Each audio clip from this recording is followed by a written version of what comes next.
অস্ট্রেলিয়ার আকাশ শান্ত, কিন্তু হঠাৎ সেখানে পৌঁছল মার্কিন সেনাবাহিনীর এক গোপন, নতুন ও অত্যন্ত শক্তিশালী অস্ত্র, যার নাম ডার্ক ঈগল।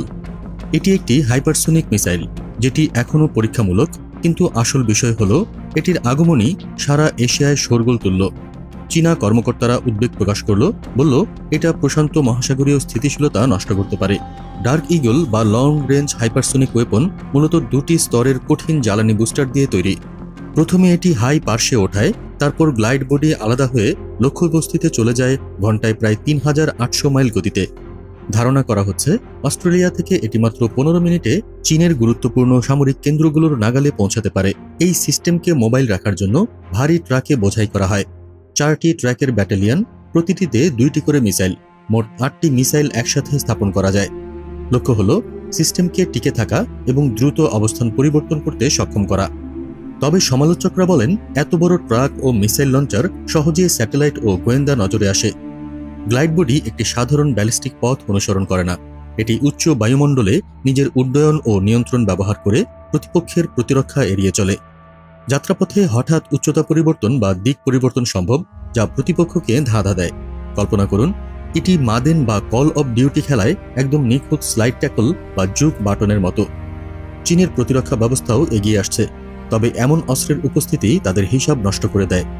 ডার্ক ঈগল ও অন্যান্য হাইপারসোনিক্সের মাধ্যমে মার্কিন সেনা অস্ট্রেলিয়াকে দীর্ঘপাল্লার হামলার প্ল্যাটফর্মে রূপান্তর করছে। এটি শুধু স্থল লক্ষ্য নয়, সামুদ্রিক লক্ষ্যকেও আঘাত করতে সক্ষম। ডার্ক ঈগল এখনও পুরোপুরি যুদ্ধ প্রস্তুত নয়। ২টি সফল পরীক্ষা ছাড়া এটি কমব্যাটে ব্যবহার হয়নি, তাই অস্ট্রেলিয়ায় পাঠানো মূলত প্রমাণের জন্য, যাতে লজিস্টিক ও মিত্র দেশ সমন্বয় পরীক্ষা করা যায়। কিন্তু এই অস্ত্রের ছায়া নিজেই যথেষ্ট। চীনা গণমাধ্যম ও বিশ্লেষকরা উদ্বিগ্ন, কারণ এমন একটি সিস্টেম শুধু আসল অস্ত্র নয়, এটি সংকেত, যা বলছে মার্কিন সেনা দ্রুত উন্নত হাইপারসোনিক্স মোতায়েন করতে পারে, মিত্র দেশদের একত্রিত করতে পারে ও চীনের অগ্রগতিকে সীমিত করতে পারে। তবে সমস্যা আছে। মিসাইল লঞ্চার বিশাল, খরচ সাপেক্ষ ও লজিস্টিক চ্যালেঞ্জপূর্ণ। কংগ্রেস ও বিভিন্ন বিশ্লেষক ব্যয় ও বিলম্ব নিয়ে প্রশ্ন তুলেছে। বিমানবাহিনী ও নৌবাহিনীও দীর্ঘপাল্লার স্ট্রাইকে সক্ষম, তাই সেনাবাহিনী কেন এটি চাইছে তা নিয়েও সমালোচনা আছে। তালিসম্যান সেবার মহড়ায় শুধু ডার্ক ঈগল নয়, অন্য অস্ত্র যেমন টাইফুন SM-6 মিসাইলও পরীক্ষা করা হলো।